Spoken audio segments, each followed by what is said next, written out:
এবার যারা চোখের পানি ফেলাও কান্তারে কারা করে সমরে ভাই ওপার তারালের মা আলোচনাটা দিলের গান লাগা শোনা দাও। তারা চোখের পানি ফেলতেছেন তারা জুসলিয়া নিয়া মজা নিয়া এবার বলো তুমি কি জাহান্নামের খড়ি হইলা নাকি জান্নাতের মেহমান হইলা? তুমি তোমার বিবেককে প্রশ্ন করো। কিয়ামতের ময়দানে তারাই থাকবে সফল। ফামান যুহজিহা আনিন নার ওয়া উদখিলাল জান্নাতা ফাকাদ ফাজ।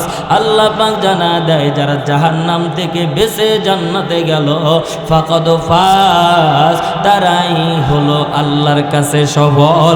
এবার হাত তুলে আল্লাহরে দেখা দেন পরকালীন জিন্দেগিতে যারা সফলতা অর্জন করবে দুই হাত তুলে আল্লাহরে দেখান। নারে তাকবীর, নারে তাকবীর, নারে তাকবীর। ও আসমানের মালিক আল্লাহ, আপনি আপনার কুদরতি নজর দ্বারা তাকা দেখেন আল্লাহ। আল্লাহ এই টাঙ্গালের মানুষ আল্লাহ তোমার সফল বান্দা হতে চায়। আল্লাহ পাক ও আসমানের মালিক আপনি আপনার কুদরতি ক্যামেরা দ্বারা রেকর্ড করে নেন। আল্লাহ এই মানুষগুলো সফলতা অর্জন করতে চায়। আল্লাহর কুদরতি আঙ্গুল এখন এখানে। আপনারা কিন্তু সফলতা অর্জন করতে চেয়েছেন, তাহলে আপনার বিবেকের কাছে প্রশ্ন করতে চাই, আউল ফাউল যত শিল্পী আছে গানের মজা নিয়া শেষ পর্যায়ে নাস্তিক হয়ে গেছে, দিলটা পুরো কালো ময়লা হয়ে গেছে। আল্লাহর দেওয়া এত সুন্দর কপাল, গান গাইতে গাইতে এমন গোনার কাজ করতে করতে কপালটা পুড়ে গেছে রে ভাই। এই ব্যক্তি আর ভালো মন্দ যাচাই করতে পারে না, যোগ্যতা হারা ফেলছে রে যুবক। এই ব্যক্তি কোন সময় কোন কথা বলতেছে এটাও আন্দাজ করতে পারে না। এই আউল ফাউল শিল্পী যারা আল্লাহকে নিয়ে কটূক্তি করেছে, আমরা সবাই তার দৃষ্টান্তমূলক শাস্তি চাই, ঠিক না বেঠি? এখান থেকেও কিন্তু কথা বের হয়ে গেল, গান নামক গজল নিজে শুনবো না, যারা শুনবে তাদেরকে বাধা দিব, বুঝাবো। এবং আউল ফাউল শিল্পীর পক্ষে এই দেশের বড় বড় বড় বড় নেতা কর্মীরাও কথা বলেছে। বাজান আপনাদের কাছে বলতে চাই, সামান্য একটা বোর্ডের লাইগা, সামান্যতম একটা বোর্ডের জন্য তুমি আল্লাহর বিরুদ্ধে কথা বলে এমন নাস্তিকের পক্ষ নাও। তওবা করো, তওবা করো। বিজয় করার মালিক যিনি তিনি কে? এই জন্য আমরা এটা থেকে বিরত থাকতে পারবো তো ইনশাল্লাহ। কষ্ট নিলেন মনে হয়, এটা আমাদের বলার দায়িত্ব। এই মেসেজটা যারা শোনেন নাই, এই মেসেজটা আপনাদেরকে দিয়ে দিলাম। এবং মূল আলোচনা এখন আল্লাহ পাক বলেন, ওয়াইদা সাআলাকা ইবাদি আন্নী ফাইন্নী করিব উজিবু দাওয়াতাদ দাঈ ইযা দাআন فَلْيَسْتَجِيبُوا لِي وَلْيُؤْمِنُوا بِي لَعَلَّهُمْ يَرْشُدُونَ।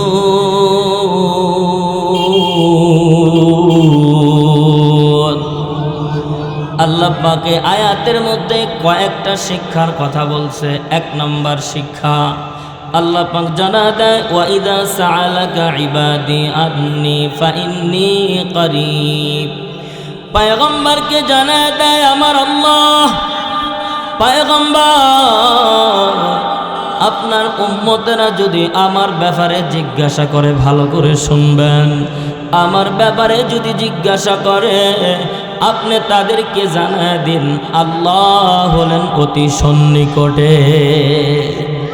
আল্লাহ কোথায় জোরে বলেন? আল্লাহ হলো অতি সন্নিকটে। আমার আপনার এই যে সারা গাছে এর চাইতেও আমার আল্লাহ অতি নিকটে।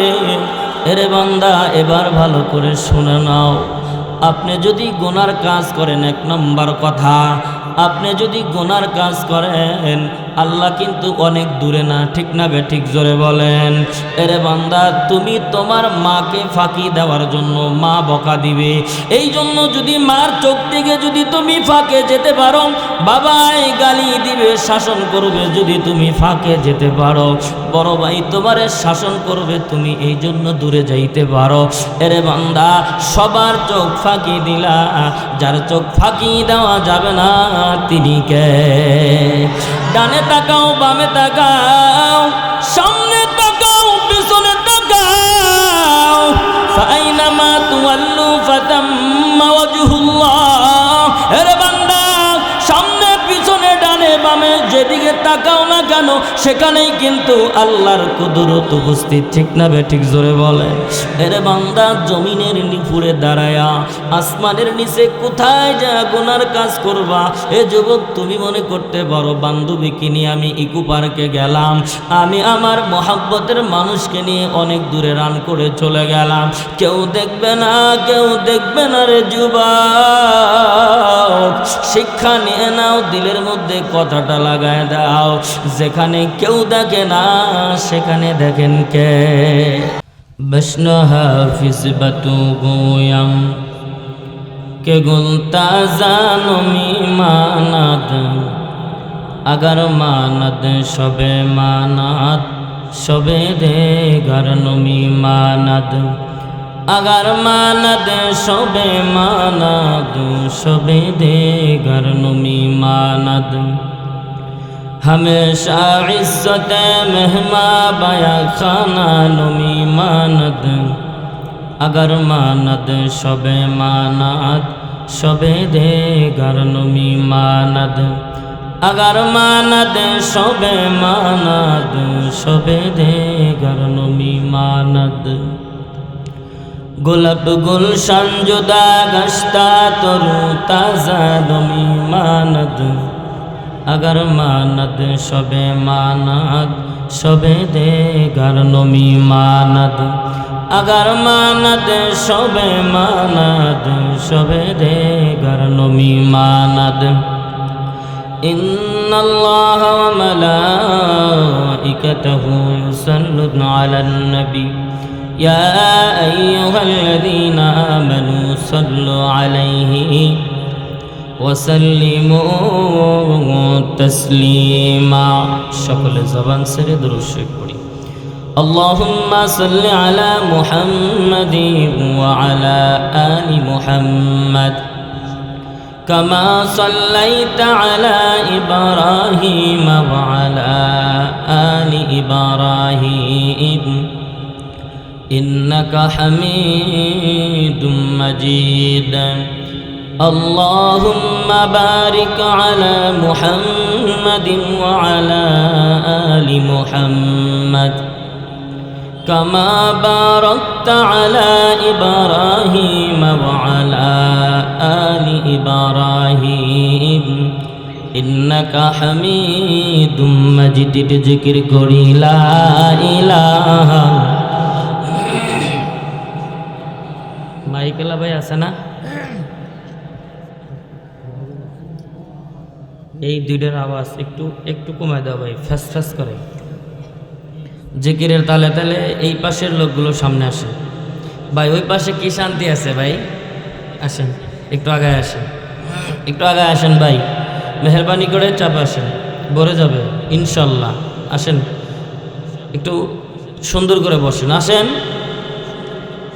ওঠেন ভাই, একটু একটু হরকত করেন। লা ইলাহা ইল্লাল্লাহ লা ইলাহা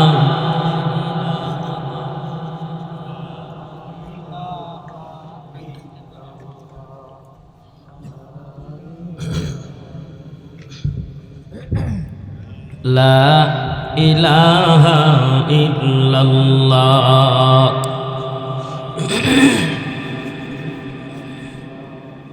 আওয়াজ হয় না কেন? জোরে লা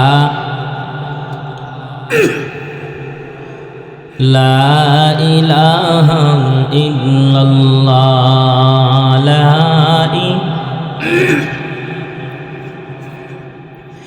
দিন থাকিতে নেকি কর সধা,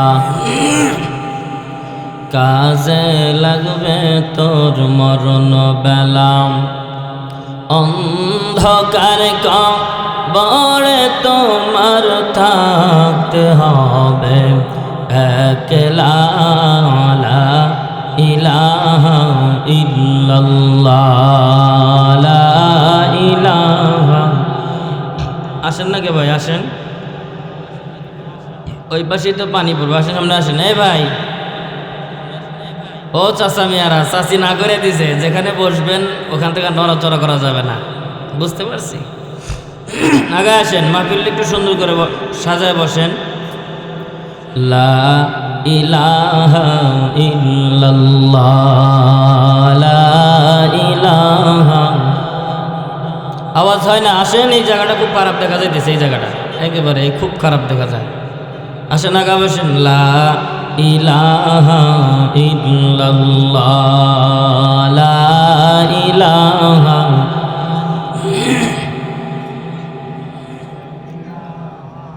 ইল্লাল্লাহ, লা ইলাহা। ওরে মন, তুই মরিলে কান্দিবে কয়জন? ওরে মন, তুই মরিলে কান্দিবে কয়জন? আন্ধার ঘরে শুয়াইবে, মাটির দাহ মাটি খাবে, সেই দিন তার ভুলবে আপনজন।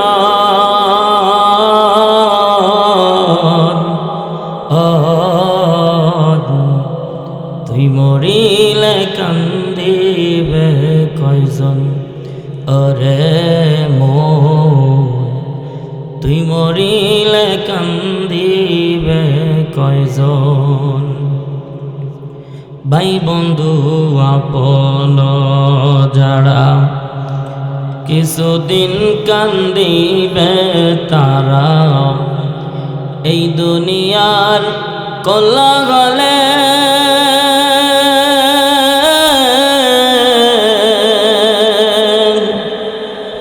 তারা একদিন যাবে বলে, ছিন্ন হবে মায়ারি বন্ধন।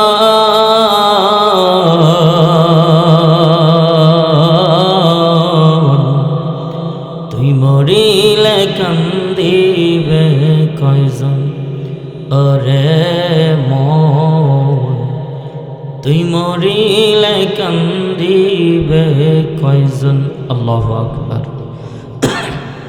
দোলটিয়া দক্ষিণপাড়া জান্নাতুল ফিরদাউস জামে মসজিদের উন্নয়ন কল্পে 12তম বার্ষিক ওয়াজ মাহফিল। আজকের মাহফিলের সম্মানিত সভাপতি, শত শত হাফেজ আলেমের উস্তাদ, আমাদের উস্তাদ হাফেজ মাওলানা মুহাম্মদ আবু বকর সিদ্দিকী সাহেব। আল্লাহ পাক রব্বুল আলামিন হজরতের হায়াতি জিন্দিগির মধ্যে বরকত দান করেন। সবাই বলেন আমিন। আর একটু জোরে বলেন আমিন। আজকের মাহফিলে প্রধান অতিথি জনাব মোহাম্মদ জয়নাল আবদিন সাহেব, বিশেষ অতিথি হিসেবে অনেকগুলো মানুষের নাম লেখা আছে, সম্মানিত অতিথিবৃন্দুর অনেক নাম লেখা আছে, প্রবাসী অতিথিবৃন্দুরও অনেক নাম লেখা আছে। আমার পূর্বে আলোচনা করেছেন হজরত মাওলানা মুফতি আবদুল্লাহ আল মামুন।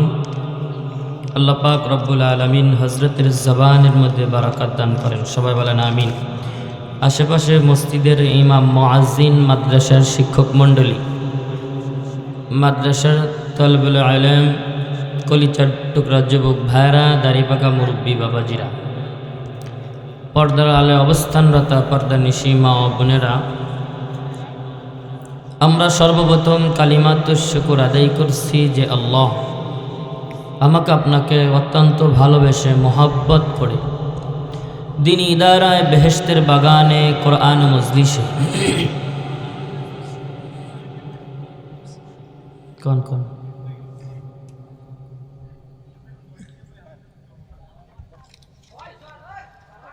করে দিয়েছেন, সেই রবের প্রতি কালিমাত শুকর আদায় করছি আলহামদুলিল্লাহ। আল্লাহর সাথে কোনো দুশ্মনী আছে? তাহলে যে সবাই শুকরিয়া আদায় করলেন না? সবাই জোরে বলেন আলহামদুলিল্লাহ। আর একটু জোরে বলি আলহামদুলিল্লাহ। লাখো কোটি দরুদ ও সালাম বিশ্ব মানবতার মুক্তির দূত, যাহাকে সৃষ্টি না করলে আসমান জমিন কিছুই সৃষ্টি করা হতো না, এবং কি আমি আপনিও দুনিয়ার এত সুন্দর নাজ নিয়ামত ভোগ করতে পারতাম না। সেই রসুলের প্রতি দরুদ পড়ি সাল্লাল্লাহু আলাইহি ওয়াসাল্লাম। মুহতারাম হাজিরিন, আপনারা সবাই কেমন আছেন? আছি আলহামদুলিল্লাহ। ভালো আছেন তাই যে আওয়াজ, খারাপ থাকলে মনে এদের খুঁজেই পাওয়া যেত। এই দুলটে এলাকায় কি এই কয়েকজন লোকে বসবাস করেন না আরও আছে? কোথায়? কবরস্থানে? কোথায় আছে ভাই, কোথায় আছে? কবরস্থানে। যাই হোক, লম্বা সময় নয়, হয়তো 1 ঘন্টার সময় কথা বলা যাবে। সরাসরি একটা মেসেজ দিয়ে আপনাদের সামনে আলোচনা শুরু করব। মেসেজটা হলো, সোশ্যাল মিডিয়া যারা ব্যবহার করে তারা খুব ভালো করে জানে। এই ছাত্র ভাইয়েরা, কথা বলবো না, যে যেখানে আছে চুপ করে বসে আমরা শুনবো ইনশাআল্লাহ। সোশ্যাল মিডিয়া যারা ব্যবহার করে তারা খুব ভালো করে জানে। সেটা হলো কি, আবুল সরকার না কি সরকার, আল্লাহ বলে, আবুল সরকার না, আবুল সরকার আল্লাহকে নিয়ে কটূক্তি করেছে, ঠিক না বে ঠিক? শুনছেন কারা কারা? হাত উঠান তো দেখি। সবাই শুনছে, যে হাত ওঠায় না? শোনেন নাই চাচা মিয়া, শোনেন নাই? হাত দিতে। শীত তো বেশি না প্যান্ডেলের ভিতরে, কষ্ট হয়। আচ্ছা যাই হোক, আবুল সরকার উনি একজন শিল্পী, তাই না? গান করে, দাড়িও নাই, মুখে মৎস্য নেই, ঠিক না বে ঠিক? আবার মাঝে মধ্যে এই পোশাকও থাকে না, ঠিক না বে ঠিক? তে এরকম একজন লোক আল্লাহকে নিয়ে কটূক্তি করলো। যেই কথাগুলো বলছে ওই কথা মুখ দিয়ে উচ্চারণ করতে আমার খুব কষ্ট হয়, সেটা বলবো না। আচ্ছা আপনারা বলেন, কোরআন হাদিস ইজমা কিয়াস জাস এগুলো কি এই পচা শিল্পীকে গান সাপোর্ট করে? এই জোরে বলেন, সাপোর্ট করে না। কিন্তু বাউল শিল্পী নাকি, বাউল শিল্পী বলে না? আপনাদের কাছে একটা কথা রেখে গেলাম, সেটা হলো বাউল শব্দের অর্থটা আপনারা এখন বলবো না, বললে যেহেতু ভিডিও হচ্ছে একটা ফেতনা সৃষ্টি হতে পারে। বাউল শব্দের অর্থটা আপনারা গুগলে সার্চ দিবেন, না হয় ChatGPT একটা সফটওয়্যার পাওয়া যায়, অ্যাপস পাওয়া যায়, ওটা সার্চ দিয়ে আপনারাও দেখে নিন, ঠিক আছে ইনশাল্লাহ। তো যাই হোক, এই যে গান করনেওয়ালা একজন শিল্পী আল্লাহকে নিয়ে কটূক্তি করলো, আবার এইটা নিয়ে অনেক কিছু হয়ে গেল, তাকে গ্রেফতার করেছে, আবার এর পক্ষেও একদল মানুষ কথা বলছে, আছে না নাই? আচ্ছা আপনারা বলেন, আপনার গানের শিল্পী কি আল্লাহর চেয়ে বড় হয়ে গেল? আপনার নবীর চেয়ে বড় হয়ে গেল? কখনো না। আমি দলিল ছাড়া কোনো কথাই বলবো না। দেখেন, যত সময় সংকীর্ণ, গানের ব্যাপারে আমার আপনার পয়গম্বর কি বলে শোনেন। قال النبي صلى الله عليه وسلم استماع الملاء معصية والجلوس عليها فسق والتلذذ بها كفر। পয়গম্বর জানা দেয়, ইস্তেমাউল মালাই মাসিয়াতুন, বলে যারা গান শোনে তারা কবিরা গুনাহ করে। এবার আমি আপনাদের বিবেকের কাছে প্রশ্ন করতে চাই, একটা কবিরা গুনাহ বান্দার জন্য জাহান্নামে যাওয়ার জন্য যথেষ্ট কিনা? এই জোরে বলেন। কিন্তু মুসলমান ইমানদার কলিজার টুকরা যুবক, এর দাড়ি বাঁকা মুরব্বী বাবা, আলোচনাটা দিলের কানটা লাগায় শুনে নেন। আমাদের দেশের যুবকেরা কানের মধ্যে বল্টু যদি না লাগায়, দাড়ি পাকা মুরব্বী বাবাজিরা খেতে মাঠে কাজ করে, যদি বাটন সেটের মধ্যে গান না বাজায় কাজের মধ্যে কোনো মজা আসে না। আমাদের দেশের পর্দার আলের মা বোনেরা মাগরিবের নামাজ পড়ার পর ঘরের মধ্যে লম্বা চূড়া একটা টেলিভিশন 26 ইঞ্চি, 28 ইঞ্চি, 32 ইঞ্চি, এই টেলিভিশনের মধ্যে নর্তকীদের নাচনাচি দেখে। স্টাফ বাই স্টাফ সিরিয়ালের কি যেন নাটক বলে, কিরণমালা না কি বলে, দেখবেন এগুলো প্রত্যেকটা ফ্যামিলির মহিলারা দেখে না নাই। আরো একটা কথা ভালো করে শুনালেন, এই কিরণমালা নাটক আর নর্তকীদের নাচনাচি যারা তৈরি করেছে, সম্ভবত এই কিরণমালা নাটকটা, সিরিয়ালের এই নাটকটা মনে হয় ইন্ডিয়ার চ্যানেল, ঠিক না বেঠিক জোরে বলে। এখানে ভালো করে একটা মেসেজ জেনে নেন, কোনো দেশের দাদা বাবুরা কোনোদিন মুসলমানের ভালো চায় নাই, কিয়ামত পর্যন্ত কোনো দাদা বাবুরা মুসলমানের ভালো চাইবে না, ঠিক না বেঠিক। তারা চায় আমরা তো কোনোভাবেই মুসলমানের ঈমান নষ্ট করতে পারলাম না, কোনোভাবেই তো মুসলমানদেরকে মুসলমানিত্ব থেকে খারিজ করতে পারলাম না। তারা চিন্তা করে, গবেষণা করে কিভাবে কোন জিনিসটা দেখায়া তাদেরকে ইসলাম থেকে দূরে সরানো যায়, রাসূলের আদর্শ থেকে দূরে সরানো যায়।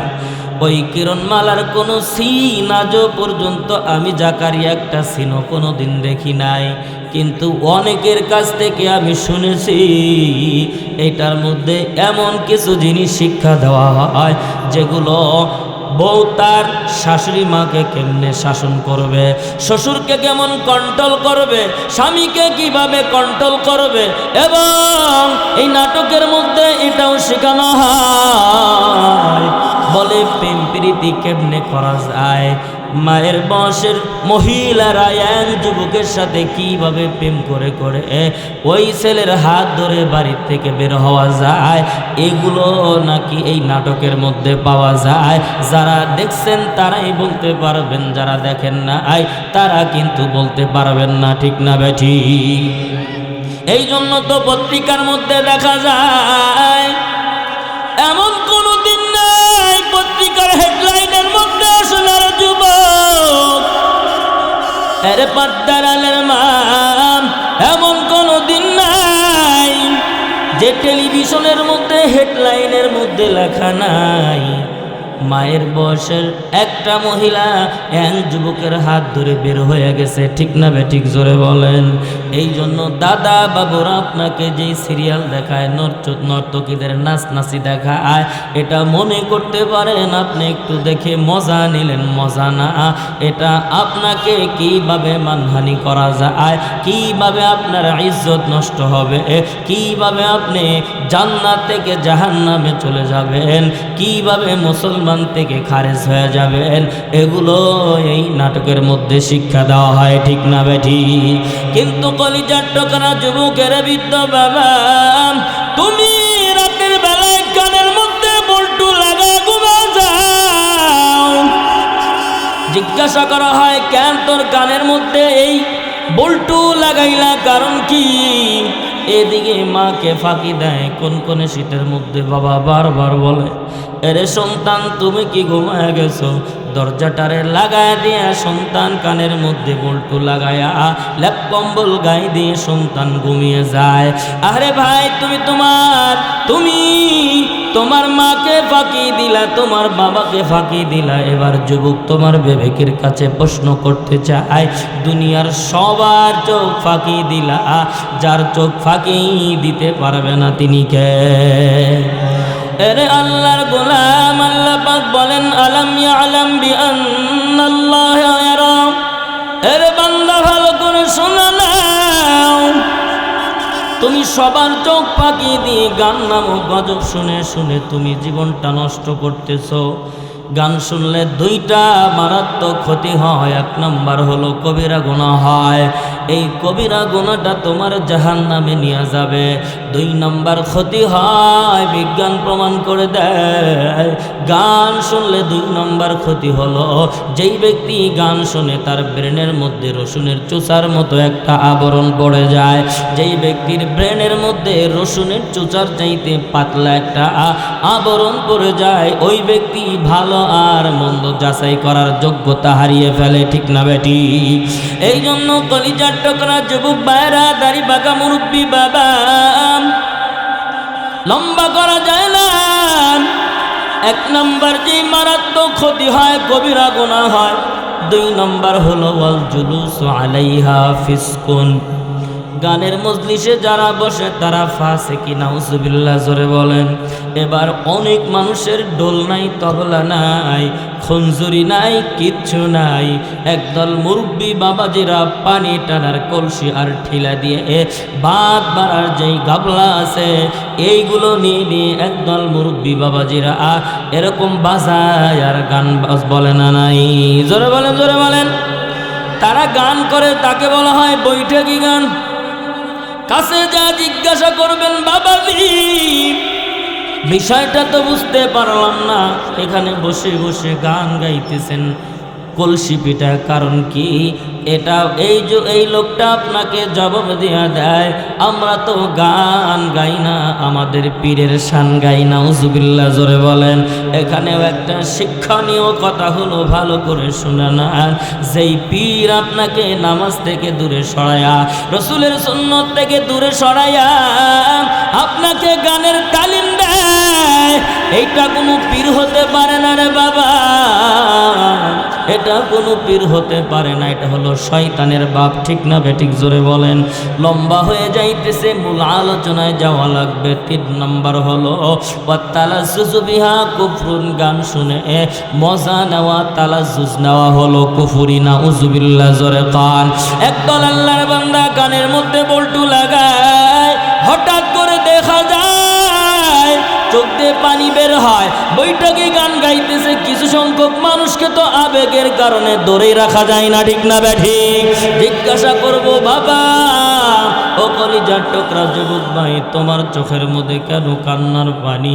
তোমার চোখ দিয়ে কেন এরকম পানি পড়তেছে? বলে, এমন একটা গান শুনতেছি, সিরাজগঞ্জের ইমন খান, মনির খান, অমুক খান, তমুক খানের গান শুনতেছি, যে গানের মধ্যে কথার সাথে আমার জীবনের মিল লেগে মিল পড়ে গেছে, আমার একটু দিলের মধ্যে হিট লাগছে, কষ্ট লাগছে।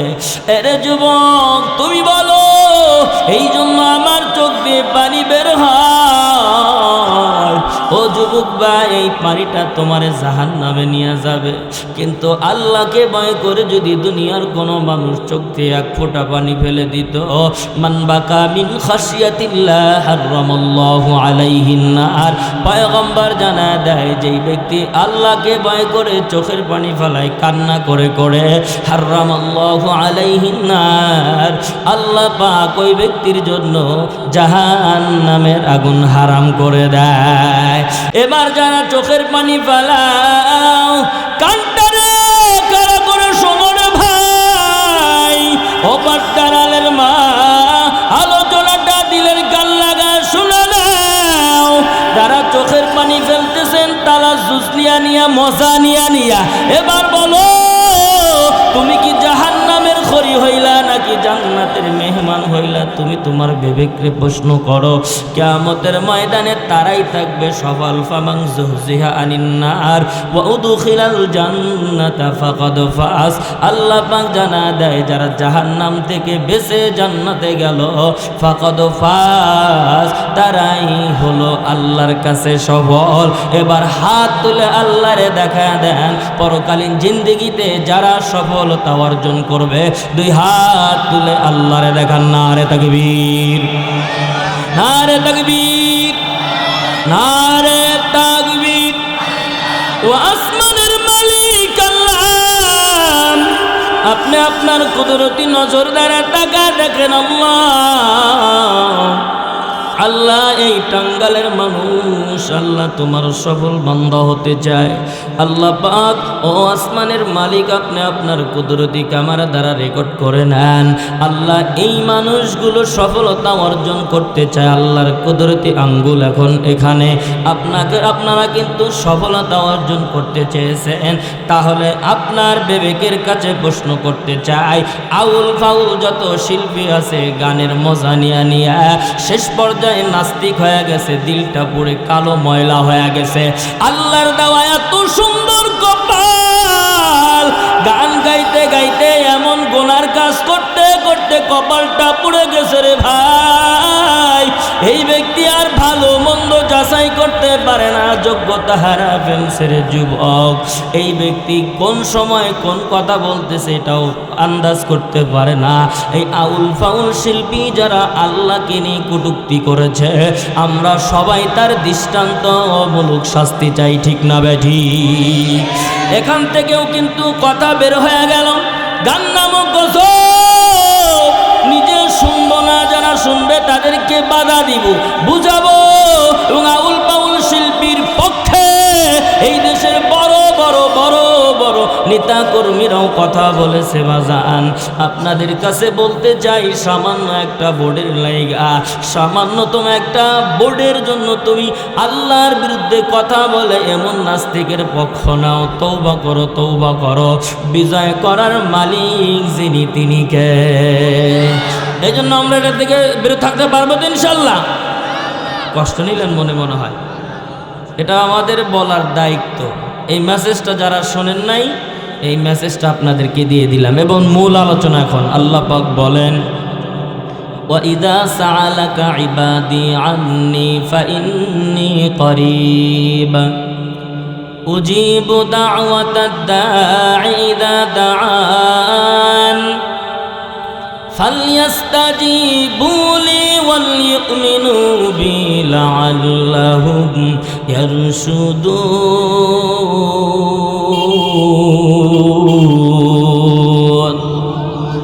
আল্লাহ পাকে আয়াতের মধ্যে কয়েকটা শিক্ষার কথা বলছে। এক নম্বর শিক্ষা, আল্লাহ পাক জানা দেয়, ওয়াইদা সাআলাকা ইবাদি আন্নি ফাইন্নী করিব।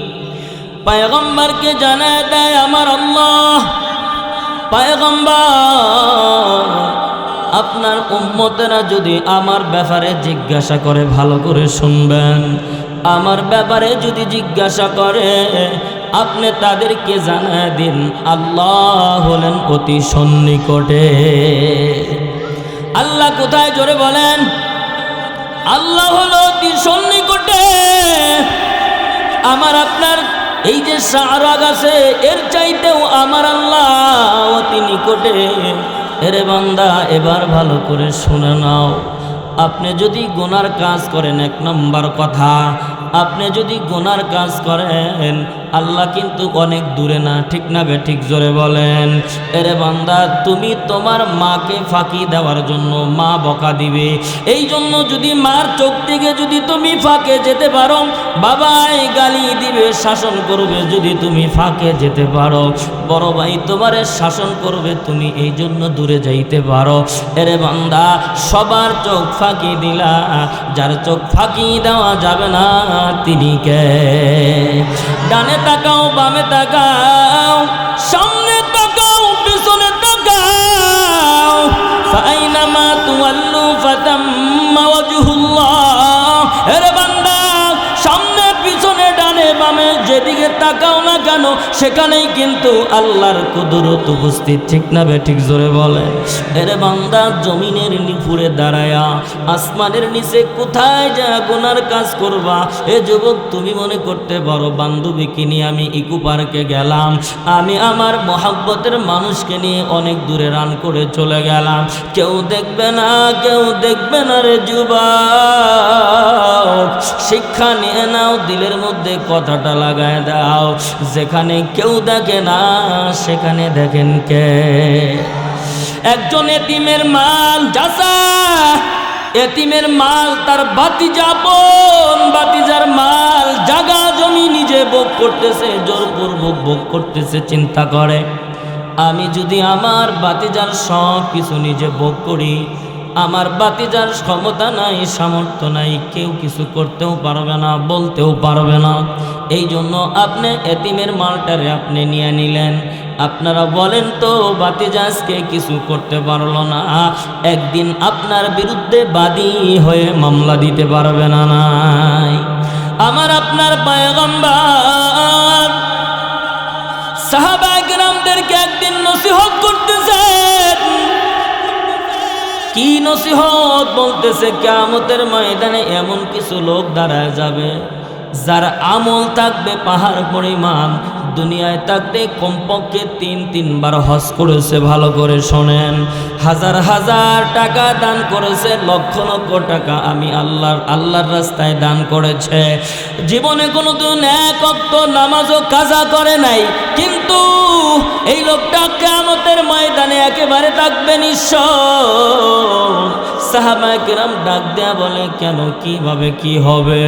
আমার আপনার পয়গম্বর জানা দেয়, কিয়ামতের ময়দানে যখন সবাই যখন দাঁড়ায় যাবে, ওইখান থেকে ওই নেকওয়ালা আমার দিকে তাকা তাকা দেখবে। ও তো জানে আমি পাহাড় পরিমাণ নেক নিয়ে আজকে হাসরের ময়দানে দাঁড়ায় গেলাম। ও জানে ওর জান্নাতেও ব্যক্তি জান্নাতে যাবে, কিন্তু ওই ব্যক্তি কিয়ামতের ময়দানে থাকবে সবচাইতে নিঃস্ব। বলে কেন? বলে ওই ব্যক্তির বিরুদ্ধে একজন ব্যক্তি মামলা দিয়ে দিবে, স্টাফ বাই স্টাফ মামলা শুরু হয়ে যাবে। বলে কেমন মামলা? বলে দুনিয়ায় ক্ষমতার কারণে, দাপটের কারণে এই বলতে পারে, এই জন্য দুনিয়ার জমিনে একজনকে ওই ব্যক্তি গালি দিয়েছিল।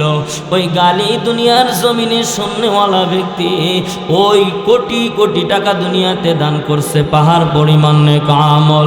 ওই ব্যক্তির বিরুদ্ধে বাদী হয়ে মামলা দিবে, বাদী হয়ে মামলা দিবে। আল্লাহ ডাকটা বলবে, রে বান্দা,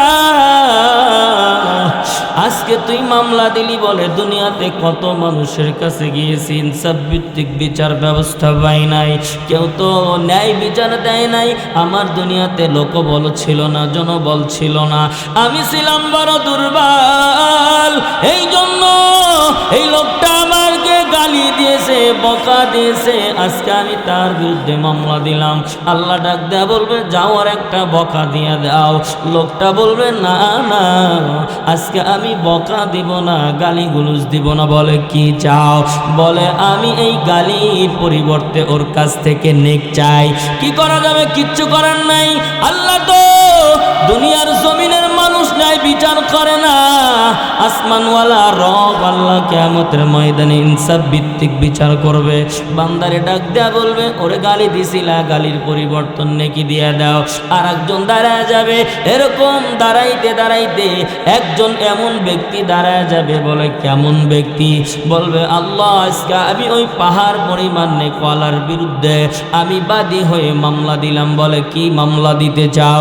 আল্লাহ, আমার সামান্যতম এক ডিসিমাল জায়গা ছিল রে মালিক, দুনিয়াতে আমার কিছুই ছিল না, অল্প একটু জায়গা ছিল। জায়গাটা ছিল শুধু ওই ধনী ব্যক্তির, ওই ব্যক্তির বাড়ির সামনে, গেটের সামনে। ওই ব্যক্তির গেটটারে, বাড়িটারে সুন্দর করার জন্য ওই ব্যক্তির আমার জায়গাটারে জোরপূর্বক দখল করেছে। বলে কিভাবে দখল করেছে? বলে রাতের গভীরে ওই যে এর চাইতে ওর চাইতে ক্ষমতাশালী ব্যক্তিদের দ্বারা নিজে নিজে নিজের নামে লিখে নিয়েছে, দাবি করেছে, আমি কিচ্ছু বলতে পারি নাই। এরে বান্দা, ভালো করে যাই না, বাদী হয়ে যখন মামলা দিয়ে দিবে, সেদিন শুধু ওই ব্যক্তি আপনার বিরুদ্ধে মামলা দিবে না, আপনি যে জমিন দ্বারা হেঁটে হেঁটে গিয়েছিলেন, জমিনও আল্লাহর কাছে দাঁড়ায় বলবে, আসমানওয়ালা রব আল্লাহ, দুনিয়াতে কথা বলার এই সামর্থ্য আমার দাও নাই রে মালিক। আল্লাহ, আমারে যদি দুনিয়ার জমিনে আল্লাহ ক্ষমতা দেওয়া হতো, আমি এই বেঈমানকে, আমি জমিন ফাঁসা হয়ে যায়, এই বেঈমানকে ফাঁসার মধ্যে ঢুকায়া আমি জমিন তারে এরকম ভাবে চাপ দিয়ে মারতাম। শুধু জমিন সাক্ষ্য দিবে না, আপনি যে হাঁটি হাঁটি পা পা করে পা দ্বারা গিয়েছেন, হাত দ্বারা সাইন দিয়েছেন, আপনার হাত আপনার বিরুদ্ধে কথা বলবে, পা আপনার বিরুদ্ধে সাক্ষী দিবে। আল্লাহ পাক বলেন, আল ইয়াউমা নাখতিমু আলা আফওয়াহিহিম ওয়া তুকাল্লিমুনা আইদিহিম ওয়া তাশহাদু আরজুলুহুম বিমা কানু ইয়াকসিবুন। কিয়ামতের ময়দানে আপনার বিরুদ্ধে সাক্ষী দিবে আপনার হাত, কথা বলবে আপনার হাত, সাক্ষী দিবে আপনার পা, বলে দিবে অঙ্গ প্রত্যঙ্গ, শুধু হাত পা বলবে না, আরো অঙ্গ প্রত্যঙ্গ আছে। আপনি কোন শীতের মধ্যে, শীতের দিন আপনার শরীরের স্কিনটা চামড়াটারে ভালো রাখার জন্য কত রকমের দামি দামি ক্রিম ব্যবহার করি, কেন? হাতটা যেন ফেটে না যায়, পাটা যেন ফেটে না যায়, চেহারাটা যেন ফেটে না যায়, ঠিক না বেঠিক জোরে বলেন। আপনার কান পরিষ্কার রাখেন, এগুলো সব আপনার বিরুদ্ধে সাক্ষী দিবে। আল্লাহ পাক বলেন শাহিদা আলাইহিম সামউহুম ওয়া আবসারুহুম ওয়া জুলুদুহুম বিমা কানু ইয়ামালুন।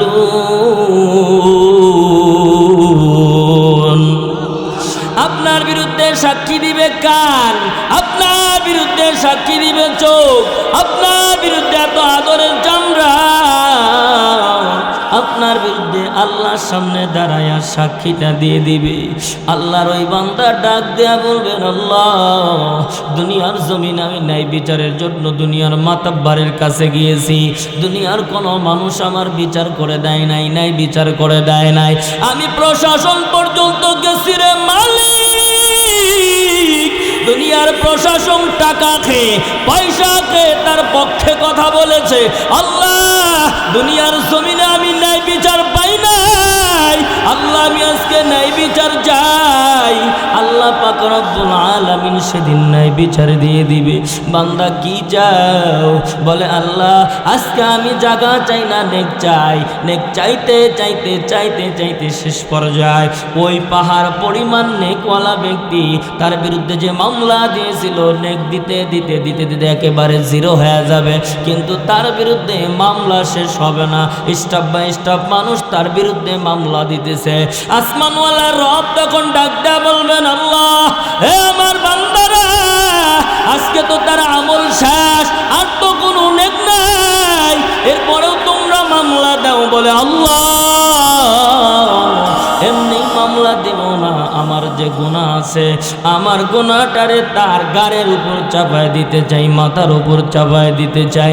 গুনাহগার ওই ব্যক্তির গাড়ের উপরে গুনাহ চাপায় দিয়ে গুনাহগার জান্নাতে চলে যাবে। পাহাড় পরিমাণ নেক আমল করেছিল, একদিনও নামাজ কাজা করে নাই, কমপক্ষে 3 বার কাবা শরীফের গিলাফ দূরে দূরে আল্লাহকে বলছে লাব্বাইক আল্লাহুম্মা লাব্বাইক। বান্দা চোখের পানি ছেড়ে দিয়া আল্লাহকে ডাক দেয়া বলছে, আল্লাহ আমি হাজির। এই বান্দা সেদিন একেবারে শূন্য হইয়া, একেবারে নেক জিরো হইয়া অন্যের গুনাহ লইয়া জাহান্নামে যাবে। ও টাকাওয়ালা ভাই, পয়সাওয়ালা ভাই, আল্লাহ কিন্তু জুলুম করবা করো, তোমাকে মাসুম ব্যক্তি দুনিয়ায় কিছু করতে পারে না। ক্ষমতা দেখায়া অভাবীদেরকে মাসদুম ব্যক্তির গাড়ের উপর চাপা দিয়েছ, ধাক্কা দিয়ে জমিনের উপর ফেলে দিয়েছ। মাসদুম ব্যক্তি তোমার বিরুদ্ধে কোনো বিচার পায় না রে বাবা, কোনো বিচার পায় না, নেক বিচার পায় না। দুনিয়াতে না পাইলে কি হবে? পরকালীন জিন্দিগিতে 100% বিচার পাবে না নাই। এই জন্য মুসলমান ইমানদার আল্লাহর গোলাম দিলের কানটা লাগায় কথাগুলো শুনে নেন। 1 নাম্বার পয়েন্ট হলো, আয়াতের প্রথম কথা হলো আল্লাহ কিন্তু আছেন অতি নিকটে। 2 নাম্বার এই আয়াতের শিক্ষা হলো আল্লাহ জানায় দেয়, প্রার্থনাকারী আমার কাছে প্রার্থনা করে, আমি প্রার্থনা কবুল করে নেই কখন? বলে আমার কাছে চাই যখন। আল্লাহু আকবার। আল্লাহর কাছে বান্দা যখন চায়, আল্লাহ বান্দার চাওয়াটারে পূরণ করে দেয়। কারণ আল্লাহ তো শিখা দেয় উদউনি আস্তাজিব লাকুম, এরে বান্দা আমার কাছে যাও, আমি আল্লাহ তোরে দিয়ে দিব। এরে বান্দা শুধু তাই নয়, গভীর রজনীতে তোমরা যখন স্ত্রী পুত্র নিয়ে আরামে ঘুমায় যাও, শান্তির বিছানায় ঘুমাও, গভীর রজনীতে প্রথম আসমানে এসে আল্লাহ ডাক দেয়া বলে, এর দুনিয়ার আব্দুল করিম, এর দুনিয়ার আব্দুল জব্বার, আব্দুর রহমান, আলামিন মুস্তাগফিরিন ফাগফির লাহু, আলামিন মুস্তারজিকিন ফারজুকাহু। কে আসো গুনাহগার, আমার কাছে গুনাহ থেকে মাপ চাও, আমি আল্লাহ তোর গুনাহ মাফ করে দিব। আল্লাহু আকবার, জোরে বলেন। আলামিন মুস্তারজিকিন ফারজুকাহু। কে আসো অভাবী, সারাদিন কষ্ট করো সন্তান, এরে সারাদিন কষ্ট করো সন্তানের মুখে হাসি ফোটানোর জন্য, ফ্যামিলির মানুষের সুখী করার জন্য, অভাবী অভাবগ্রস্ত কে আসো বান্দা, আয় আরামের বিছানার হারাম কর, আমি আল্লাহর কাছে যাও, আমি আল্লাহ তোর অভাব দূর করে দিব। আল্লাহু আকবার, জোরে বলেন। আল্লাহ এই কথা বলে বলে আমাকে আপনাকে ডাকতে থাকে, দোয়া কর দোয়া কর। কিন্তু দোয়া কবুলের আবার 5টা শর্ত আছে। জোরে বলেন, কয়টা শর্ত? আমি শুধু মূল কথাগুলো বলছি, বিস্তারিত বলার সময় আমার নাই। 5টা শর্তের 1 নাম্বার শর্ত হলো, বান্দা যদি দোয়া কবুল করাইতে চাও, নেক আমল করে আল্লাহর কাছে চাইতে হবে। দুনিয়ার কোন বান্দা যদি নেক আমল করে আল্লাহর কাছে 2টা হাত ওটা যদি চোখের পানি চাইরা দিয়া বলে, মালিক আপনি আমার দোয়া কবুল করেন, আল্লাহ দোয়া কবুল করবে। এরে বান্দা, আল্লাহ তো নেক আমলের পরে দোয়া কবুল করবেন, কারণ আল্লাহ তো আমাকে আপনাকে সৃষ্টি করেছেন আল্লাহর গোলামি করার জন্য, ঠিক না বেঠিক? আল্লাযী খালাকাল মাউতা ওয়াল হায়াতা লিয়াবলুয়াকুম আইয়ুকুম আহসানু আমালা। আল্লাহ পাক বলেন, আল্লাযী খালাকাল মাউতা ওয়াল হায়াতা। এরে বান্দা, আমি তোর মরণ, আমি তোর জীবন, আমি তোর বেঁচে থাকা আমি আল্লাহ সৃষ্টি করেছি। এরে বান্দা, কেন কেন কেন কেন লিয়াবলুয়াকুম, আমি আল্লাহ তোকে পরীক্ষা করার জন্য। কি পরীক্ষা? বলে আহসানু আমালা, আমি বান্দা দেখতে চাই কে কতটুকু পরিমাণ নেক আমল করা। আল্লাহু আকবার। আল্লাহ আমাকে আপনাকে নেক আমল করার জন্য 50 বছর, 60 বছর, 70 বছর, 100 বছর হায়াত দিয়েছে রে বান্দা। এত লম্বা হায়াত পেয়ে কি কতটুকু পরিমাণ নেক আমল করেছ বান্দা? এখানে একটা প্রশ্ন অনেকেই ডাক দেয়, বলে হুজুর কত দোয়া করলাম, আল্লাহ তো আমার দোয়া কবুল করে না। দোয়া কবুল যে নেক আমলের উপর করতেছেন, আমাদের দেশের ছোট ছোট ছাত্রগুলো, মাদ্রাসার ছাত্রগুলো, মসজিদের মক্তবের ছাত্রগুলো দেখবেন পড়ে শরীর পাক, কাপড় পাক, নামাজের জায়গা পাক, ঠিক না বেঠিক? এইগুলো বলে বলে চিৎকার করে করে চেঁচামেচি করে, কিন্তু জানো এইগুলা যদি অপবিত্র থাকে, কিয়ামত পর্যন্ত যদি কোনো মানুষ আল্লাহর কুদরতি পায়ে সেজদা দেয়, আল্লাহ সেজদা কবুল করবে না। উদাহরণ শুনে না, আপনাদের এলাকার টপ ক্লাস বাজারের মধ্যে এক আল্লাহর বান্দা গিয়েছে, শখ করে মাথার একটা টুপি কিনছে, লম্বা পোশাক জুব্বা কিনেছে, একটা তসবিহ কিনেছে, একটা রুমাল কিনেছে। আল্লাহর বান্দা টুপি কিনে মাথায় দিয়েছে, মাথায় ঢুকায় দিয়েছে, লম্বা পোশাকটা হাতের মধ্যে করে নিয়ে আসছে, সব কিছুর টাকা দিয়ে দেয়, মাথার মধ্যে টুপিটা পরছে। দোকানদার দেখছে কিন্তু মনে নাই, এই ব্যক্তিরও মনে নাই। একটু দূরে যাওয়ার পরে যে আমি টাকা যে দিলাম না, এইটা স্মরণ হয়েছে, বলে আনছি তো আনছি, দোকানদার জানে না। আপনারা বলেন তো, এই টুপি পরে যদি কিয়ামত পর্যন্ত আল্লাহর কুদরতি পায়ে সিজদা দেওয়া হয়, আল্লাহ পাক কি সিজদা কবুল করবেন? শরীরের মধ্যে লাগাইছেন চুরির মাল, পেটের মধ্যে ঢুকাইছেন সুদের টাকা, পেটের মধ্যে ঢুকাইছেন এতিমের মাল আত্মসাৎ করেছেন, পেটের মধ্যে ঢুকাইছেন গরিবের গম, পেটের মধ্যে ঢুকাইছেন দুনিয়ার মাসুম ব্যক্তির জায়গা জমি, অর্থ সম্পদ ঢুকাই দিয়েছেন। করছেন, কিয়ামত পর্যন্ত এগুলো রেখে আপনার সিজদা কবুল হবে না। শুধু কবুলই না, কিয়ামতের ময়দানে হারাম বক্ষণকারীরা জাহান্নামে যাবে, জান্নাতে যাবে না। পয়গম্বর জানায় দেয়, লা ইয়াদখুলুল জান্নাতা জাসাদুন গুদিয়া বিল হারাম। হারাম বক্ষণকারীর শরীর জান্নাতে যাবে না মানে জাহান্নামে যাবে। ঠিক না বেঠিক? জোরে বলেন। শুধু তাই নয়, হাদিসে কুদসির মধ্যে, হাদিসে কুদসি হলো আমার আল্লাহর কথা। হাদিসে কুদসি হলো বুঝাইতে গেলে বাঁশের বাঁশির যেমন সুর নাই, যে বাজায় সুরটা তার। ঠিক না বেঠিক? জোরে বলেন। হাদিসে কুদসি হলো আল্লাহর কথা, পয়গম্বরের জবান দ্বারা বের করছেন। আল্লাহ বলেন, ইন্নাল্লাহা তাইয়্যিবুন লা ইকবালা ইল্লা তাইয়্যিবান। আল্লাহ পাক জানা দেয়, এর দুনিয়ার মানুষ, আমি আল্লাহ যেমন পুত পবিত্র, আমি আল্লাহ পুত পবিত্র জিনিস কবুল করি, অপবিত্র কোনো জিনিস আমি আল্লাহ কবুল করি না। তাহলে অপবিত্র জিনিস শরীরের সাথে লাগায়া পেটের মধ্যে ঢুকায়, আর যদি আমি আপনি কিয়ামত পর্যন্ত যদি সিজদায় লুটা যায়, আমার সিজদা কিন্তু আল্লাহ কবুল করবে না। ঠিক না বেঠিক? এক নাম্বার হলো নেক আমলের পরে বান্দা যখন দোয়া করে, আসমানওয়ালা রব আমার আল্লাহ ওই ব্যক্তির দোয়াখানা কবুল করে। একটা উদাহরণ দিলে বুঝতে পারবেন। যেহেতু গ্রামের মানুষ, ছোট্ট একটা ঘটনা বললে, উদাহরণটা দিলে, দুনিয়ার কোনো নোবেল নাটকের বই নাই, দুনিয়ার কোনো উপন্যাসও নয়, দুনিয়ার কোনো সাধারণ বই থেকে বলবো না। ঘটনাটা সম্ভবত মুসলিম শরীফের মধ্যে আছে। আল্লাহর বান্দারা নেক আমল করে আল্লাহর কাছে দোয়া করেছিল, আল্লাহ পাক দোয়াখানা কবুল করেছেন। অবশ্যই 100% ঘটনা বলতে গেলে আপনাদের চোখে অবশ্যই পানি আসবে। আল্লাহর বান্দা তিনটা যুবক, ভালো করে লক্ষ্য করেন।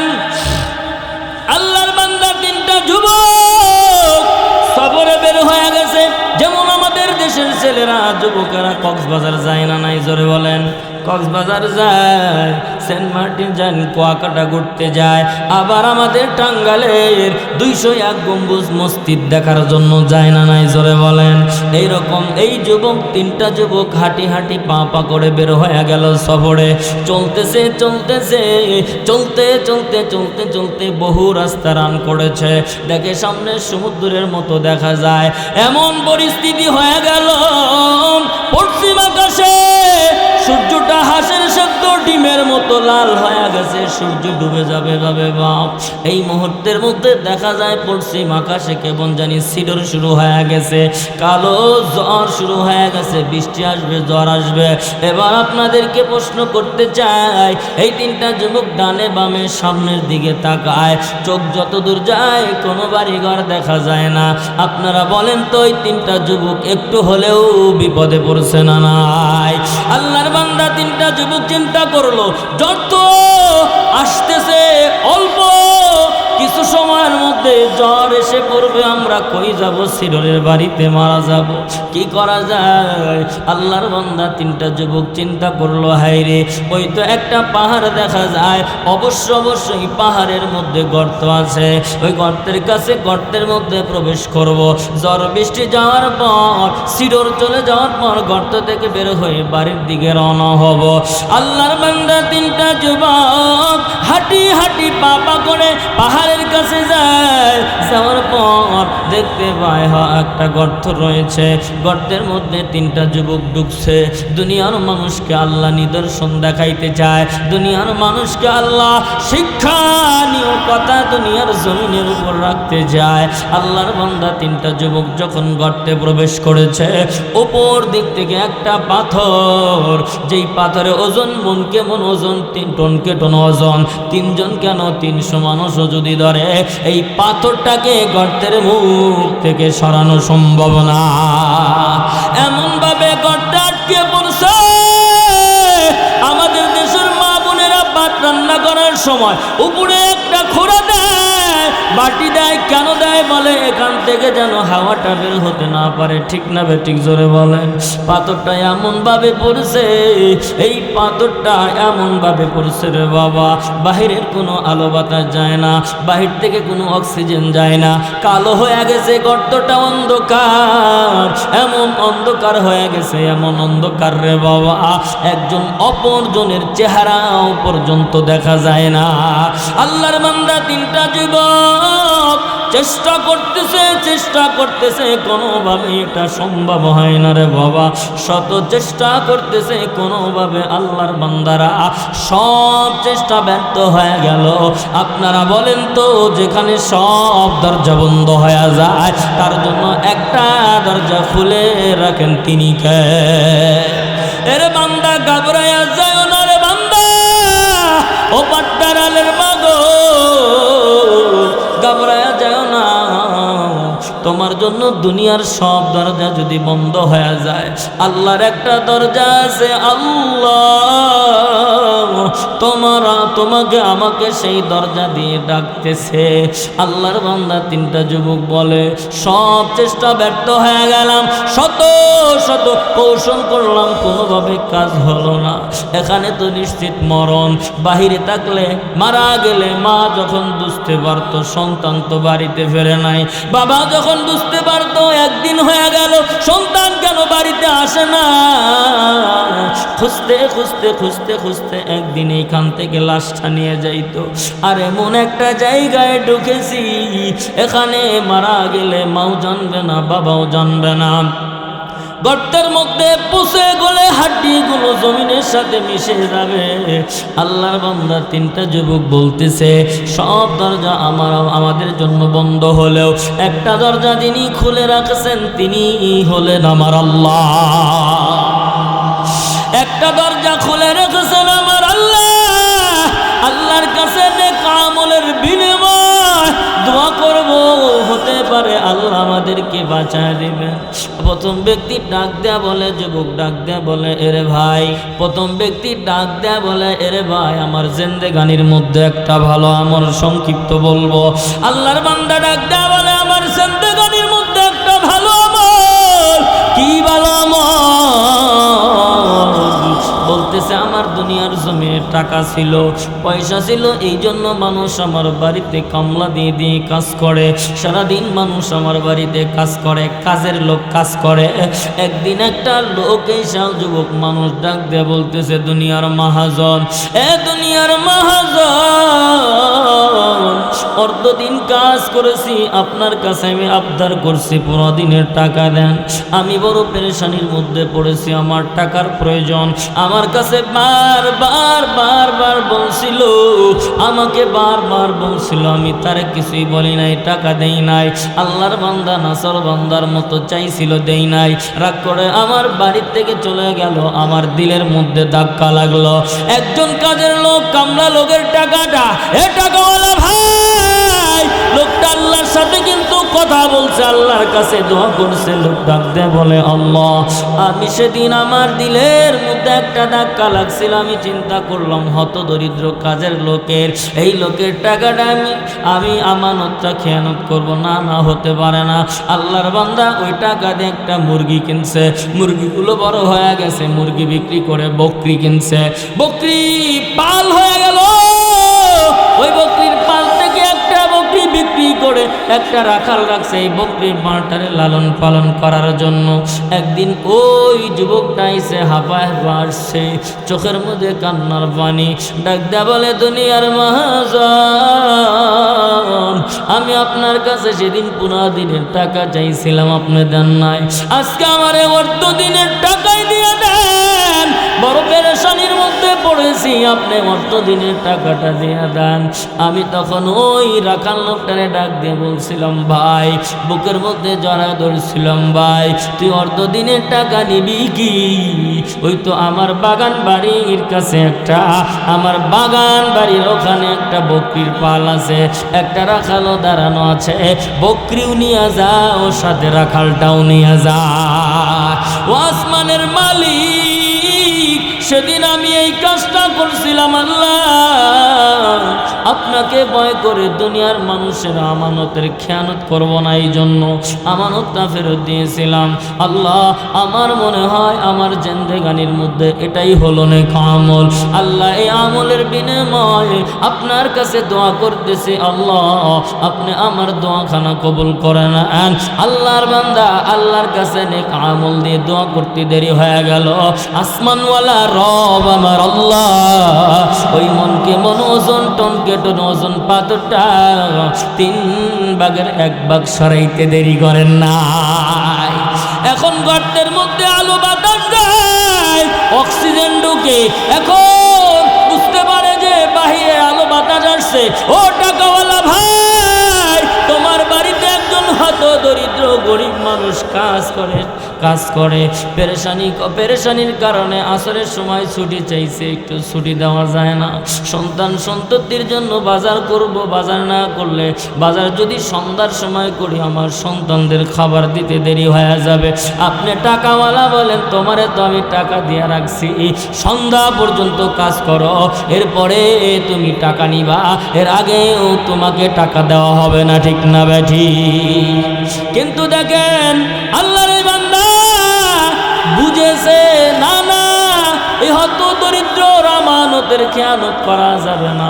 আমানতের খেয়ানত করা মুনাফিকের আলামত। বলতে পারতেছি না, লম্বা সময়ও নাই, সংক্ষিপ্ত সময়। দ্বিতীয় যুবক ডাক দেয়া বলেন, আল্লাহ, সবাই দিলটা নরম করে শুনবেন, চোখের পানি ফলাবেন। দ্বিতীয় যুবক ডাক দেয়া বলেন,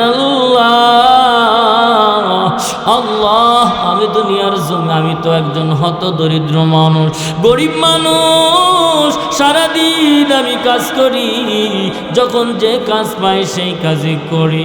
আল্লাহ, আমি সারাদিন কাজ করে আমি সন্ধ্যার সময় বাজার করে বাড়িতে আসি। আমি জীবনে একটা প্রতিজ্ঞা গ্রহণ করেছি, যতক্ষণ পর্যন্ত এই খাবারটা আমি মাকে না খাওয়াবো, বাবারে না খাবো, ততক্ষণ পর্যন্ত আমি নিজেও খাবো না, আমি আমার সন্তানদেরকেও খাওয়াবো না। আল্লাহর বান্দা বলতেছেন, আল্লাহ, গর্তে থাকা যুবক বলতেছেন, আল্লাহ, আমি একদিন কাজ করতে করতে একটু দেরি হয়ে গেল, বাজার করতেও দেরি হয়ে গেল, মানে খাবার কিনতে দেরি হয়ে গেল। আমি বাড়িতে এসে দেখি মাও ঘুমায় গেছে, বাবাও ঘুমায় গেছে। আমার মা ঘুমায়, বাবাও ঘুমায়। আমি তো জীবনে প্রতিজ্ঞা গ্রহণ করেছি, আমার সন্তানেরা পাশে থেকে বারবার ডাক দে বলে, আব্বা ক্ষুধা লাগছে, খাইতে দাও। আমি আমার সন্তানদেরকেও খাইতে দেই নাই। আমার সন্তানরা হামাগুড়ি দিয়ে জমিনের মধ্যে ঘুমায় গেল। আমি আমার মার জন্য, বাবার জন্য খাবারটা হাতে করে কনকনে শীতের মধ্যে দাঁড়ায় আছি। রাত্রি গভীর হয়ে গেল, আমার মার ঘুম ভেঙে গেছে, আমার বাবার ঘুমটা ভেঙে গেছে। মা ঘুম থেকে জাগ্রত হইয়া দেখে আমি সন্তান তার জন্য খাবার নিয়ে দাঁড়িয়ে আছি। বাবাও ঘুম ভেঙে গেল, বাবা দেখতে পারলো আমি তার জন্য এই খাবার নিয়ে দাঁড়ায় আছি। সন্তান ডাক দেয়া বলে, মা ডাক দেয়া বলে, রে সন্তান তুমি কি ঘুমাও নাই? রে বাবাও ডাক দেয়া বলে, সন্তান রে তুমি কি রাতের বেলা ঘুমায় নাই? সন্তান ডাক দেয়া বলে, মা আমি না জীবনে একটা প্রতিজ্ঞা গ্রহণ করেছি, তোমাদেরকে যতক্ষণ পর্যন্ত খাবার খাওয়াইতে না পারবো আমি নিজেও খাবো না, সন্তানদেরকেও খাওয়াবো না। ও মা, আমি তো অন্যের বাড়ি কাজ করি গো মা, খেতে মাঠে কাজ করি, যখন ছুটি দেয় তখনই আমার আসতে হয়। আমি মা, ও মা, আমি তো ঠিক মতো আসতে পারি নাই, বাড়িতে আসতে দেরি হয়ে গেল, তুমি ঘুমায় গেছো, বাবাও ঘুমায় গেছে, এই জন্য তোমরা রাতের বেলা খোদার কারণে ঘুম ভেঙে যাবে। আমি সন্তান ঘুমাই নাই। আল্লাহকে ওই যুবক ডাক দিয়ে বলেন, আল্লাহ, সেদিন আমার মা চোখের পানি ছাইরা দিয়ে দিয়ে আল্লাহর কাছে আমার জন্য দোয়া করছিল, আমার বাবাও আমার জন্য দোয়া করছিল। আল্লাহ, আল্লাহ, আমার তো মনে হয় আমার এই জিন্দেগানির মধ্যে মধ্যে এটাই হলো সবচাইতে নেক আমল। আল্লাহ এই নেক আমলের বিনিময়ে আপনার কাছে দোয়া করতেছি, আল্লাহ আপনি আমার দোয়াখানা কবুল করে এখান থেকে বাঁচায় দেন। আল্লাহর বান্দা দোয়া করতে দেরি হয়, আসমানওয়ালা রব আমার আল্লাহ ওই মন কেমন ওজন টনকে টন ওজন, ওই পাথরটা 3 ভাগের 2 ভাগ সরাইতে দেরি করেন না। আরে কলিজার টুকরা যুবক, ও ভাই এখানে একটা শিক্ষা নিয়ে দাও। সন্তানের জন্য মা বাবা যখন দোয়া করে, এই দোয়া কবুলের ব্যাপারে আল্লাহর কোনো বার্তা থাকে না। ও সন্তান, তুমি কি জানো তোমার জন্য তোমার মা কতটুক পরিমাণ দোয়া করে, তোমার বাবা তোমার জন্য কতটুক পরিমাণ দোয়া করে বাজান? তুমি কি জানো তোমার মা তোমার 10 মাস 10 দিন ভাড়াটিয়ার মতো পেটের মধ্যে রাখছিল। এই পেটে আসার পর তোমার মা ঠিক মতো খাইতে পারে নাই রে যুবক, ঠিক মতো ঘুমাইতে পারে না। তুমি কতদিন তোমার মাকে পেটের মধ্যে থাকতেই লাথি দিছো, বালতি বালতি রক্ত ফালাইয়া তুমি যেদিন দুনিয়ার জমিনে আসছো রে যুবক, এ যুবক চক্ষুটা বন্ধ করে মার কথা স্মরণ কর, বাবার কথা স্মরণ কর। তুমি যখন দুনিয়ার জমিনে আসলা, তুমি প্রস্রাব করতে করতে বিছানার সব কাপড় ভিজায় ফেলছো, এখন আর টানা কেটা কিছুই নাই, জাগাও ভিজে গেছে। তোমার মা তোমার একটা বকাও দেয় নাই, তোমার একটা গালিও দেয় নাই, তোমার মা তোমার একটু চরও দেয় নাই, থাপুরও দেয় নাই। শুধু একটা জিনিসই চেষ্টা করছে, আমার সন্তানকে যদি ভিজা জায়গায় শোয়াইয়া রাখি, আমার ছেলে ঠান্ডা লাগবে, জ্বর আসবে, আমার ছেলের কষ্ট হবে। তুমি একটু বড় হয়ে গেল, স্কুলে গেছো, তোমার বাবা বড় গরিব, যে ইনকাম করে তোমার ফ্যামিলিটা ঠিক মতো চলে না। এই জন্য তোমার জন্য, যখন তোমার জন্য তোমার ফ্যামিলির জন্য তোমার মা সকালবেলা যেই খাবারটা রান্না করে, সকালবেলা ঠিক মতো খাইলে দুপুরে টান পড়ে যায়। এরপরেও সবাই যখন সকালবেলা খায়, আহারে দুপুরবেলায় তুমি তোমার বাবার জন্য অল্প কিছু খাবার তোমার মারাই খেয়ে দেয়, কারণ লোকটা তো বড় পরিশ্রম করে। তুমি যে স্কুলে গেছো, তোমার জন্য তোমার মা পোড়া চাষে কয়টা ভাত রাখে, মা খাইলে তোমার জন্য হয় না, কিন্তু মা শত শত দিন তোমাকে আমাকে খুশি করার জন্য, কারণ স্কুল থেকে এসে যদি আমার কাছে আমার জাদুমণি খাবার চায়, আমি মা হয়ে যদি সন্তানের সামনে অল্প কিছু ভাত যদি না দিতে পারি, সন্তান কান্না করবে। আমি মা সন্তানের চোখের পানি বরদাস্ত করতে পারবো না, আমি মা সন্তানের চোখের পানি সহ্য করতে পারবো না। তোমার আমার জন্য তোমার আমার মা শত শত দিন দুপুরবেলা না খেয়ে কাটাইছে, ঠিক না বেঠিক জোরে বলেন? বাবার কথা কি বলবো রে যুবক, এই আসমানের নিচে জমিনের উপরে তোমার জন্য যদি একটা বট গাছের ছায়া থাকে, তিনি হলেন বাবা, ঠিক না বেঠিক জোরে বলেন? তোমাকে লালন পালন করতে যায় এত প্রখর রোদ কোনোদিন বাবার রোদ মনে করে নাই। তোমার বাবা ঢাকা শহরের চেপায় চাপায় রিক্সা চালায়, বড় মানুষ প্যাডেল করতে পারে না, বড় কষ্ট করে করে রিক্সা চালায়। এরপরে একটা দান্দা, আমার সন্তান মানুষের মতো মানুষ হোক। তোমার আমার বাবা কোনোদিন কষ্টকে কষ্ট মনে করে নাই, কোনোদিন কত মানুষ বুড়া হওয়ার কারণে ঠিক মতো রিক্সা চালাইতে না পারে, তোমার বাবা খেতে মাঠে ঠিক মতো কাজ করতে পারে না, এই জন্য মানুষ তাকে কামলা নেয় না। এরপরেও শত চেষ্টা করে তোমাকে মানুষের মতো মানুষ বানানোর জন্য। এ ভাই, কত ঈদের দিন গেল বাবা ছেঁড়া লুঙ্গি পরে ঈদগাহে গেল, কতদিন গেল বাবা যে জুতাখানা পরে রে যুবক, বাবার ওই সুরাজি তার দিকে তাকাও, একটা একটা সোরা জুতা সেলাই করতে করতে আর সেলাই করার জায়গা নাই। ঈদ এসে পড়েছে, তোমার জন্য নতুন জামা, তোমার বোনের জন্য নতুন জামা, ফ্যামিলির সবার জন্য নতুন জামা, সবার জন্য নতুন জামা কেনার পর বাবা তার পায়ের দিকে আর লুঙ্গির দিকে তাকায়। ভালো করে শোনেন, লুঙ্গির দিকে তাকায় দেখে লুঙ্গিটা পুরান হতে হতে কালারটা পর্যন্ত নষ্ট হয়ে গেছে। এই লুঙ্গি পরে যদি আমি ঈদগাহে যাই, মানুষ আমারে ধিক্কার দিয়ে বলবে, সবার জন্য নতুন জামা কিনলা, তোমার জন্য কেন নতুন একটা লুঙ্গিও কিনলা না? তোমার আমার বাবা হাঁটি হাঁটি পা পা করে যখন লুঙ্গির দোকানে যায় রে যুবক, লুঙ্গির দোকানে যাওয়ার পর দোকানদারকে ডাক দেয়া বলে, দোকানদার ভাই অল্প টাকার মধ্যে একটা লুঙ্গি দেখাও। লুঙ্গি দেখায় দিল। লুঙ্গিটা দেখে তোমার আমার বাবার খুব পছন্দ হয়েছে। তোমার আমার বাবা ডাক দেয়া বলে, দোকানদার বলো বলো বলো বলো এই লুঙ্গিটার দাম কত? দোকানদার ডাক দেয়া বলে, লুঙ্গি যদি নিতে চাও তোমাকে দেওয়া লাগবে 250 টাকা। 250 টাকা যদি দিতে পারো তোমাকে এই লুঙ্গিটা দেওয়া হবে, না হলে দেওয়া হবে না। ভাই আগেই বলতেছি বাকি কিন্তু হবে না। ঈদের বাজার তোমার আমার বাবা পকেটের দিকে তাকায় দেখে পকেটের মধ্যে 250 টাকায় টান পড়ে। কিনবে টাকা দোকানদারকে দিবে রে যুবক। দেওয়ার সময় হঠাৎ করে ব্রেনের মধ্যে একটা টনক লড়ে গেল, এই 250 টাকা ছাড়া তো আর কোনো টাকা নাই।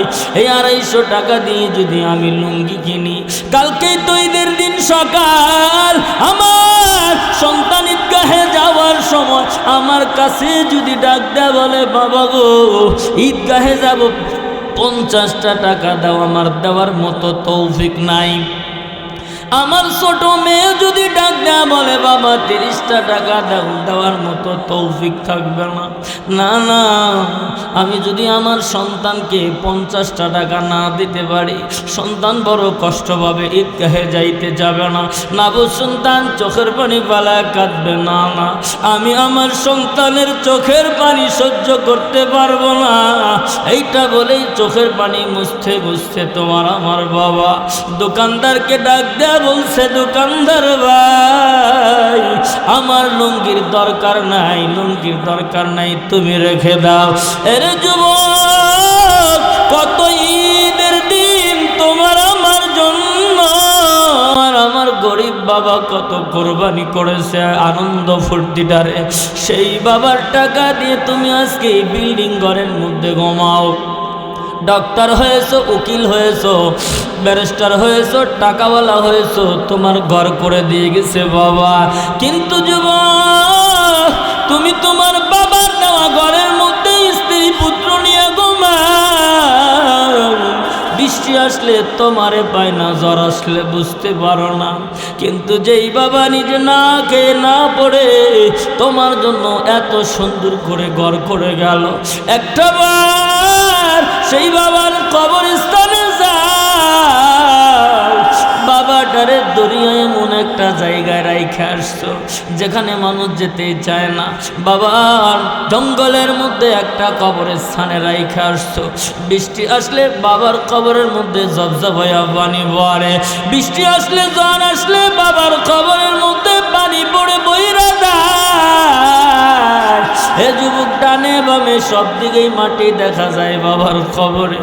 এরে যুবক, তোমার আমার বাবা কিন্তু সেই কবরস্থান থেকে দাঁড়ায়, কবর থেকে বারবার তোমার আমার চেহারার দিকে তাকা বলে, এরে সন্তান, তোরে লালন পালন করতে যে আমি বাবা কি না করেছি, তোরে পড়ালেখা করানোর জন্য আমি কত সুখ শান্তি কোরবানি করেছি। আমি রোদ্রে রোদ বলি নাই, বৃষ্টি রে বৃষ্টি বলি নাই। সন্তান নিয়ে তুমি আরামে আসে ঘুমাও রে বাবা। ও সন্তান, একটা বার আমার কথা স্মরণ করলি না? তোর বাবার কবরের মধ্যে জাহান্নামের আগুন, কবরের মধ্যে বড় বড় সাপ এমন ভাবে আমার কামড়ায় রে সন্তান। এ সন্তান, তুই কি আমার জন্য একটু দোয়া করতে পারোস না? এরে সন্তান, তুমি কি আমার জন্য একটু দান সাদকা করতে পারো না? বাবা কিন্তু বারবার এই কথাগুলো বলছে, কারণ হাদিসের মধ্যে আসছে সন্তান যখন বাবার জন্য দোয়া করে, হে আল্লাহর গোলাম, ওই দোয়া কবুলের ব্যাপারেও কোনো পর্দা থাকে না। সন্তান যখন মার জন্য বাবার জন্য কিছু আল্লাহর রাস্তায় দান করে, এই দানের উসিলা করে আল্লাহ খুশি হয়ে মা বাবার কবরটাকে জান্নাতের বাগান বানায়। ও আল্লাহর গোলাম, আমরা সবাই মা হারিয়েছি, বাবা হারিয়েছি। বাবার কথা স্মরণ করো, মার কথা স্মরণ করো, মার খবরের কথা স্মরণ করো। চক্ষুটা বন্ধ করে দাও সবাই। মার কথা বাবার কথা স্মরণ করে একটা বার দিলের মধ্যে আঘাত করো, নিজে নিজে আঘাত করো। আরে না জানি মার কবরের মধ্যে জাহান্নামের আগুন জ্বলতেছে, মার কবরে না জানি বিষাক্ত বিচ্ছুগুলো কামড়াইতেছে, সাপ কামড়াইতেছে। সন্তান হয়ে যদি মার বাবার জন্য কিছু দান করি, আল্লাহ পাক মনে হয় আমার মার কবরটা জান্নাতের বাগান বানাবে। হাকিমুল উম্মাত মুজাদ্দিদুল মিল্লাত মাওলানা শাহ আলী থানভী রাহমাতুল্লাহ আলাইহি লিখেন, আল্লাহর এক বান্দির একটা মাত্র মেয়ে আছে, ছেলেও নাই, স্বামী নাই, আপন বলতে কেউ নাই। ওই মহিলাটা আবার তার ছোট্ট মেয়েটার রাইকা কবর দেশের বাসিন্দার হয়ে গেছে। আল্লাহর ডাকে সারা দিয়ে কবরে চলে গেছে। মেয়েটার তো শাসন করার কেউ নাই, মেয়েটা বড় হয়ে গেছে, জিনা করে, ব্যভিচারী করে, গুনার কাজে লিপ্ত হয়, পর্দা তো করেই না। কিন্তু ওই মহিলার কবরের মধ্যে জাহান্নামের আগুন জ্বলতেছে, কবরের মধ্যে জাহান্নামের আগুন, বড় বড় সাপগুলো কামড়াইতেছে, কামড়ায়। ওই জামানার একজন বুজুর্গের সাথে স্বপ্নের মাধ্যমে কথা হয়, এরে আল্লাহর ওলি, দুনিয়ার জমিনে একটা অনেক সন্তান রাইখা আসতে পারি নাই, আমার তো আপন বলতে কেউ নাই, কে আমার জন্য দোয়া করবে, কে আমার জন্য দান করবে? একটা মেয়ে রাইখা আসছি, মেয়েটা বদকার, আমল করে না, পর্দম করে না।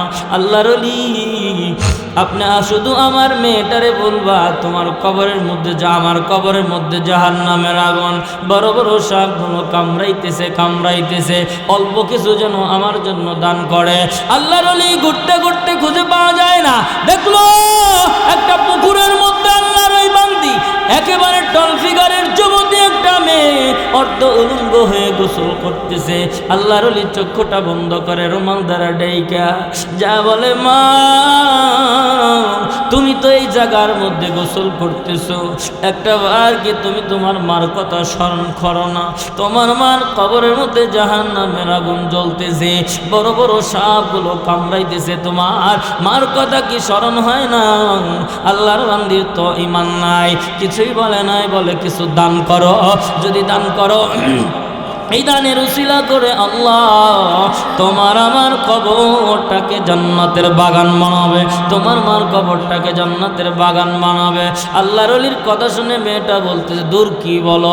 এই কথা বলে পুকুর থেকে অঞ্চল পানি জমিনের মধ্যে ছেড়ে দিয়া বলে, এরে আল্লাহর ওলি, আমি আমার মার জন্য এই যে এক চুল পানি দান করে দিলাম, কিন্তু ওই এক চুল পানির মধ্যে এক ফোঁটা পানি এমন একটা জায়গায় পড়ছে, এ আল্লাহর ছোট থেকে ছোট একটা মাখলুক, এই মাখলুকটার সামনে পড়েছে রোদের কারণে, গরমের কারণে জানটা বের হয়ে যায় বাপ।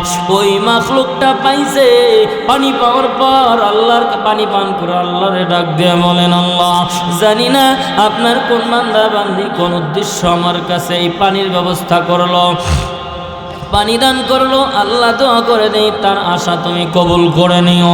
এই মাখলুক, ছোট মাখলুকের দুয়ার বদলতে মার কবরের মধ্যে জাহান্নামের আগুন জ্বলতেছে, কবর কামড়াইতেছে, সাপগুলো কামড়ায়। আসমানওয়ালা রব আল্লাহ জাহান্নামের আগুন বন্ধ করে দিয়ে কবরটাকে জান্নাতের বাগান বানাইছে। আল্লাহর ওলিকে পরের দিন আল্লাহর ওই বান্দে ডাক দেয়া বলে, স্বপ্নের মাধ্যমে ডাক দেয়া বলে, আল্লাহর ওলি, আমার কবরের মধ্যে আল্লাহ জান্নাতের বাগান বানাইছে, মেয়ে কি দান করছে জানি না। আল্লাহর ওলি বড় আশ্চর্যান্বিত হয়ে গেল, বলে কি আমি তো মেয়েটারে কিছুই দান করতে দেখি নাই, শুধু পানি দান করছে, পানির কারণে আল্লাহ তার মার কবরটাকে জান্নাতের বাগান বানাইছে।